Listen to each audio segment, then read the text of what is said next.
What's up, guys, and welcome back to Try Time Podcast. I'm Matt, And I'm Callum. and you join us for episode 59, which basically is the transfer special.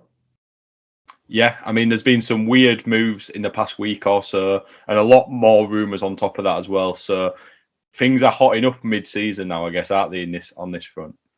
Yeah, I mean, should we start with the two that have been confirmed and kind of go with the oldest and most expected to the bit more of a shock one? So we'll start with the obvious: Tex Hoy, Castleford. I felt we kind of touched on this, didn't we, when we were discussing Cass, but they didn't have the quota spots, and then Vete left, and you could kind of see the blocks all falling into place for this one. We basically called it. Yeah, I mean, it was the only place you could probably see Hoy going to, purely because Cass had the team that's wasted the most quota spots. So they can probably warrant paying Vete off, I guess, more than most clubs can with their overseas players. But You mean you didn't want him at Bradford? I mean, I'd taken him in halves yesterday, mate. I tell you that for a fact. But that's an all different story. But I would have We're done, on yeah. yesterday's game before we get into text, by the way. Shout out to our friend. Yeah, a friend who came up. Thank you for saying hi. Yeah. Yeah, any of you others that want to do that, we don't bite, I promise. We now have someone that can vouch for that. Yeah, true. So, yeah, we do appreciate that. So thank you for that. And if you see Harry there with us, please make fun of him being bald. Yeah, true. Anyway, back to Mr. Hoy, or as Castleford put it, I've got a text. Yeah. Which is that another bout of amateurish rugby league? I mean, I don't think it's as bad as York putting the wrong brother in their starting lineup, but it's up there. Yeah, true. Yeah. It's one of them where I get why clubs do stuff like that, and it is because it's worked because we're talking about it. So yeah, but I've not interacted with it, so they're not getting any IMG points. Well, no, and maybe they need them. I don't know, but I don't know with that new stand they've put up. We could just do a Cast Tiger special at this point. It's not a new stand though; it's just some chairs. Yeah, I know what you mean. Next time, I'm waiting for breaking news on Metro to come out that all the chairs in Cast bus station have been nicked, and we'll now know where they've acquired them from. Yeah, yeah, maybe. But I don't know. In terms of how Hoy fits, I guess time will tell. But the fullback situation there's not been great. But I don't know if it's their worst issue at the minute. I think they've got. I kind of feel like it's not what's costing them games. Like, no. They're all kicking off saying, "Oh, Hooley's not a number one." Well, I'm not being funny. You signed him before the season started and you gave him the number one shirt. Like, yeah, it clearly was intended to be a number one, and he's currently injured. If you look at what the problems are in that team, for me, the pack doesn't make enough meters, and the halves aren't creative enough. Yeah, and maybe Hoy helps in that.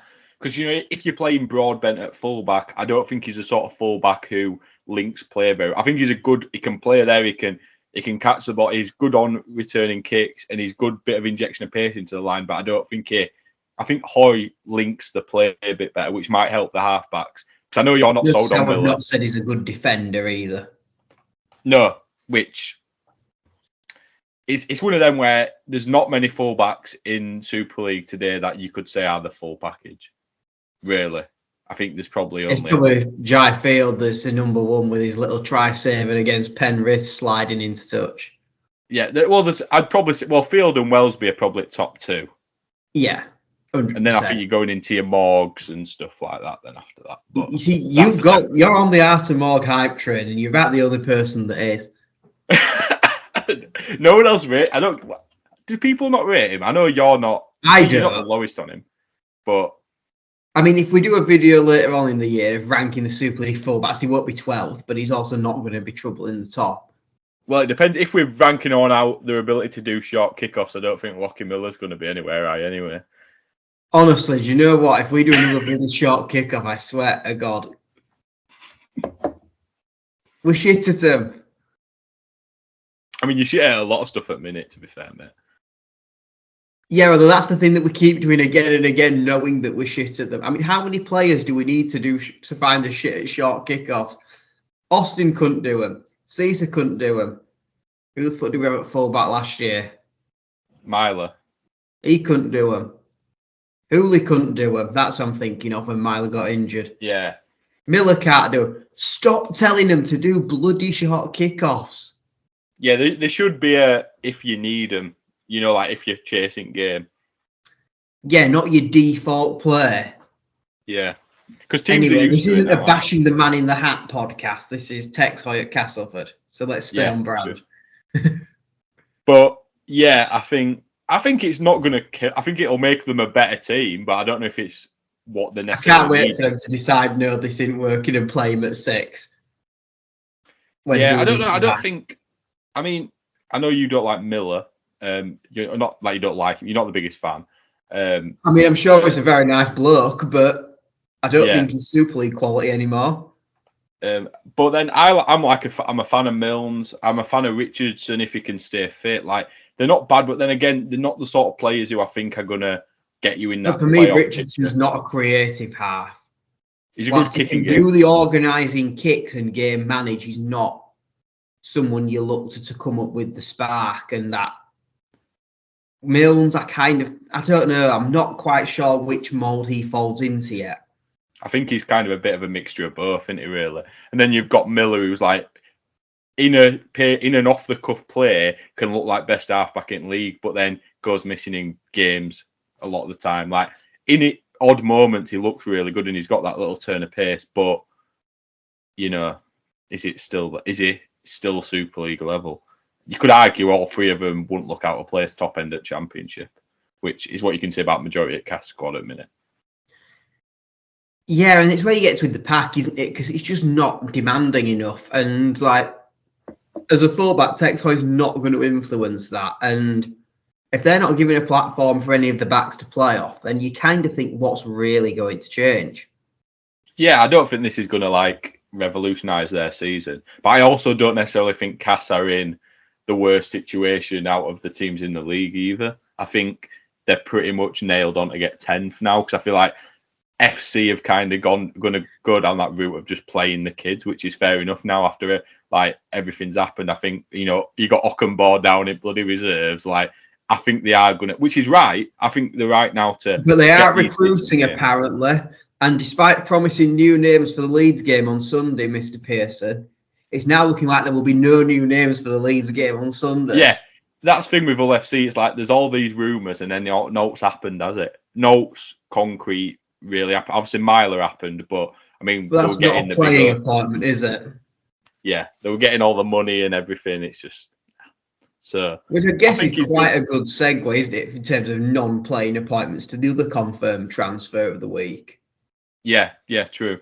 So obviously Ryan Hall back at Leeds for a 12-month spell, and then will be taking up a role behind the scenes at the club. So I get it, he's safeguarding his future outside of the game once he hangs up his boots, albeit still involved in some capacity. I think the big question is a 37-year-old Ryan Hall. Is it a gamble? I'm kind of thinking no, but I feel like there are many fans of other clubs and Leeds that don't agree with that. I don't think it's a gamble. I think he's never had the worst injury record. I know there's been bits and bobs, but he's never been I don't think you'll be paying him stupid money either. I think it's a good start. I don't think there's not really wrong with it. I think for me, this spells the end of Fussy 2, yeah. Yeah, which is a good thing, I think, in terms of he's looked good at points, but his injury record has ultimately let him down, hasn't it, really? Yeah, I mean, he was back this week for the first time this season. Bear in mind, he pulled out on Boxing Day with a certain injury, which wasn't even the injury he had surgery for that missed the start of the year. After turning down surgery in the off-season. Can't make it up, can you? Came back, he lasted, about 50 minutes? Yeah, it's not great. You can't rely on that. And for someone who's one of your starting players and an overseas quota spot, cap-wise, it's too big of a chunk. Yeah, definitely. I think Hall will be on less money-wise than Fussatua, and it frees up the quota spot. And does he I don't quite know the full ins and outs of all the exemptions, but does he not qualify for some as well being Leeds Academy? Maybe he does, actually. Yeah, I'm not sure on that if they go and come back. I'm not sure you go if there's like a max age or anything stupid like that. But yeah, potentially smart from a cap front. But like you say, I mean, I think the big question is going to be squad numbers, because you were saying at the weekend you can't imagine Ryan Hall with anything other than number 5 on his back. But Ash Hanley's made that his own now. yeah, it is going to be interesting, and I guess that ties into my overarching point on this is if he's brought in to be your sole. Like if you're going into next year with, let's say, Hanley, Hall as your main 2 wingers, and then like another Louis Roberts gets another year as your 3rd choice, I don't think it's the best. If you're got Hanley, Hall, and another winger who's at least pushing for that starting spot, or he's going to be the starting spot on Hall's the 3rd winger, I think then it's good business. Because I think if any team in Super League's got Ryan Hall as the 3rd winger, even at 37, it's not going to be a bad thing, is it? Do you know what I mean? No, definitely not. I'm honestly looking at this right now. I wouldn't be surprised to see them wearing 5 and 2. The thing that isn't obvious to me is if you are signing Hall for 1 year because you want someone to play almost as a stopgap, who is out of contract next year that's being targeted? Because I don't see an obvious name. Yeah, and I guess that does tie into then the winger movement that is inevitably going to happen in this next off season. Because obviously we've got Makinson going, we've got Johnston going, we've got Davies going. There's a lot of action already at the top level of Super League. Yeah. So you kind of think people that have to sign stopgaps to end this year makes sense. There's clearly eyes on a bigger picture. I'm not hearing big names out next year who are necessarily linked with that as of yet. No, and I guess we'll know that more close to time. But I mean, you look at the wingers there that we're talking about. Like, these aren't just your run-of-the-mill wingers. These are like international level wingers. I mean, Johnston and Makinson are, I would argue, definitely international. Davies Davies is only not because there's so many other good English wingers around that top level. So in another era, Davies is international quality. If you go back. Yeah, if he's up against like Tom Briscoe for the number 2 shirt, he probably gets it. Yeah, exactly. Yeah, and I guess, I mean, they're the confirmed 2, but obviously, like you say, we've got a lot more rumours. Should we start with Jack Broadbent to KR? Yeah, I mean, this is one of them where apparently this is like, if it's going to happen, it's not going to take ages. So this is one of them where we're recording this on Monday. If this has happened by Wednesday when you're listening to this, we apologise. But there's not what we can do. So let's be. What do we think of it? / what is our reaction depending on if it has happened? I think QM announcing this, by the way, at 5:30, 30 minutes before this pod comes out, and we look like geniuses. Yeah, I think it's smart from KR. Because, I mean, you're getting a young Super League level player outside back. I don't necessarily think they need him this year, but if it's one of them where they can see him in next year's team and they want to just snap him up whilst he's available, where would he fit in next year's team? Because I mean, you've got Evalds fullback, which I think is almost nailed on. Yeah. Centres wise, you've got Opicic, who I'm assuming he's Opicic out of contract end of this year. Potentially. And then you've got Hickey, who is quite clearly not a fullback. And there's Gildart in that mix as well. Yeah, although I was going to say, then do you put Gildart on the wing to replace Hall? But I think Burgess is that already that they just snapped up. But then he's potentially an Opicic-shaped hole that they see Broadbent filling. It's a very different type of centre, if so. Yeah, I mean, yeah. I think Broadbent's a great 3rd centre for a good Super League team. I don't think he's a starting centre for a good Super League team. Like a top 7. And I mean, to be clear here, I think his best position is centre, not fullback. Yeah. And that's why he's not a bad 3rd centre to have, because he also could play fullback if you needed him to. Like, he's a good versatile option. Yeah. I'm trying to think actually who would I rather have covering fullback, Broadbent or Hickey, when it's genuinely quite a close debate. Probably Broadbent, because you'd probably want. I'd rather have Broadbent on conversions. I know that much. Well, yeah. Maybe that's why they've signed him. They'll just stick him on wing and just do all conversions. But yeah, I don't hate that, and I get from a cast perspective. I mean, I don't think Broadbent's going to be on stupid money by any means, but if they can get a bit of, or I know the talks of players, different sort of player movement between them two clubs, but if you're just talking about that and it's a cash, there's a fee there, then I understand it from Cass's point of view, to be honest. Yeah, I don't know. It kind of doesn't. Maybe they're letting him go, and Hoy's replacing Broadbent. But then what happens in the centre spot when Hooley is back? Are we sticking with what we've got? Because I don't really think that's a cracking pairing either. Well, I mean, the first choice pairing with everyone fit, I'd imagine, would be Broadbent and Wood, which isn't terrible. But then if you take Broadbent out of that and you've got Hodgson and Wood, and Hudson, who's never really done it in Super. I mean, he's obviously signed for Cast Championship, hasn't set the world alight yet. I don't think it's going to take Cast on a deep run towards playoffs at back end of season, which is, I mean, the dream, I guess. To be honest, they're on a run to 9th if they get any sort of form at best. Yeah. And that's relying on other teams doing shit. So I know that. That's why it's this Hoy for the rest of the season. I almost like, if you're going to, not try this year, or not try, but like admit that you're not going to make it to playoffs this year, then why spend the money on Hoy? Unless you've got plans of signing him in the future and seeing how he does to then get him long term. I don't know. It's interesting. Yeah, it's an interesting one. Because like you say, looking at that, I mean, Hodgson, he's never made it, but equally, he's early 20s, he's still got time to develop. You've also got your sort of second rows that can throw in the centre like Tassipala. Again, I'm not getting excited about. Or even Mellor's played in centre quite a lot in his career, hasn't he? I know Mellor's been found in the Bradford Championship Shield winning squad. Yeah, that we're looking at. Yeah, true.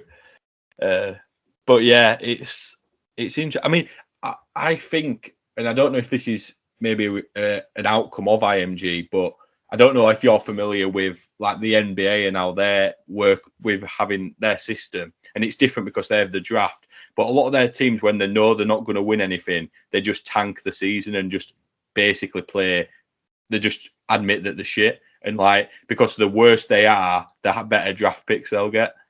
But I almost see have a draft which. No, but we also have no jeopardy in coming low down. Like Cass, they're not going to finish bottom. They're not going to finish any higher than 9 for 10th. So, but then I'll tell you what, though, this is going to be an interesting one. It might not come as, but it'd be also quite funny if it did.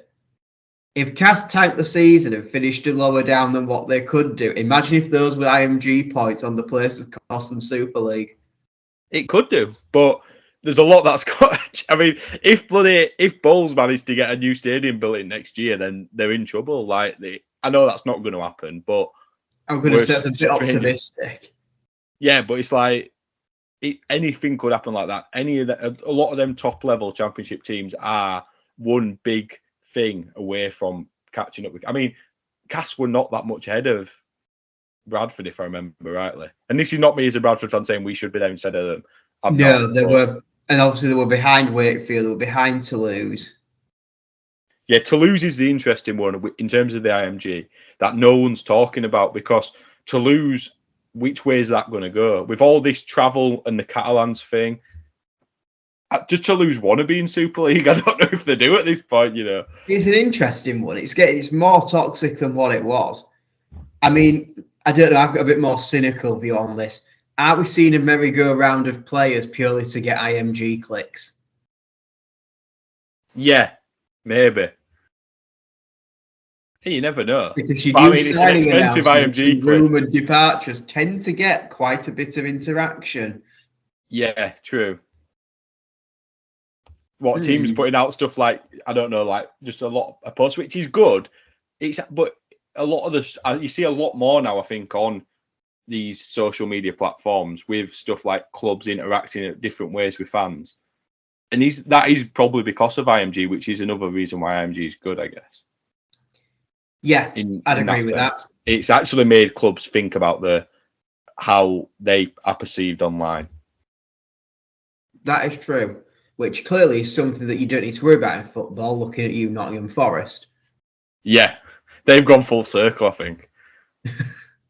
They don't care anymore. I wish we had that much money that were an issue, to be like that. You know what I mean? But Well, I guess that actually segues on to the next rumoured transfer, and that is Derek Beaumont as the new Nottingham Forest social media manager. They do a better job. He'll get Kukash in as his assistant. I mean, that is probably it on transfers. Do you know, this is a nice short one for you this week. We've not rambled at you for a whole hour, so don't get used to it. We'll be back with something long form, I'm sure, very soon. Oh yeah, I'm gonna say. By the way, also to the person who said Franklin Pele has more appearances than Harry, I rate it, and I think at the moment he's just hiding in a hole without hair. He's too embarrassed to be seen in public. Yeah, we're not seeing him at any Bulls games. He's never available to come on and either that or his dad's embarrassed and has left him behind. Yeah, he's never wants to come on podcast. Well, it's not that he never wants to; he just never does, and stuff like that. He's just never. He's honestly, he's either a workaholic or he's just scared to come out, like you say. I think it's the latter. Yeah. But is there anything else we need to cover? I feel like we've done like 20 minutes here. This is a really short, but this is not even. I think we genuinely just need a really short podcast this week. Would you want to mention anything about for the visual viewers about where you are currently, and you're not in like your grandma's house or something? No, we're in a rather decadently decorated hotel in a city that seems to have no knowledge rugby league exists. I'm up in Glasgow. Yeah, so I've got one question for you now. So, what about Magic Weekend at Hampden Park? If we're going to do that, why not go back to Murrayfield where there's nostalgia? Yeah, fair. And is Hampden big enough? I feel like it probably is, boys. Oh, you go proper, not old school, but old firm with this and go for one of either Celtic Park or Ibrox. Right, give me Saturday at Celtic Park, Sunday at Ibrox. There you go. That would be an interesting one. Yeah.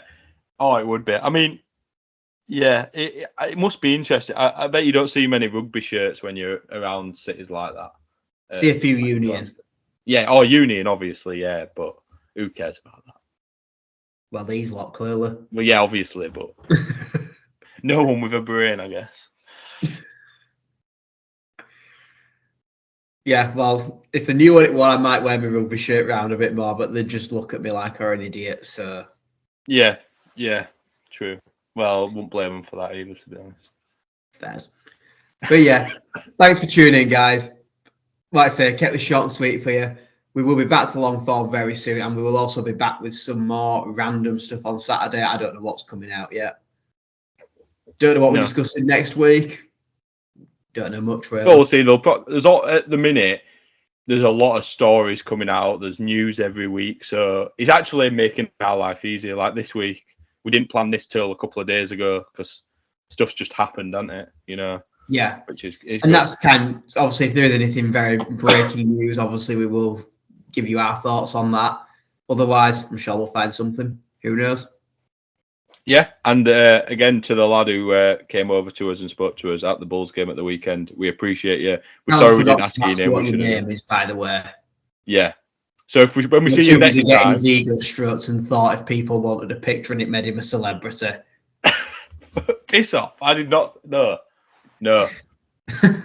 So yeah, if you're listening to this and you see us at the Swinton away game in a couple of weeks, listening to this on Spotify, they probably don't know what we look like. I'm not going to lie. Yeah, maybe. But yeah, we're at Swinton away, so feel free to say hi. Don't know if Harry's going. Probably not. He's a fake Bulls fan these days, so... Yeah, or whoever Cass are playing on that day will be there, won't he? That's true. Anyway, see you next time, guys. Yeah, thanks for listening, guys. See ya.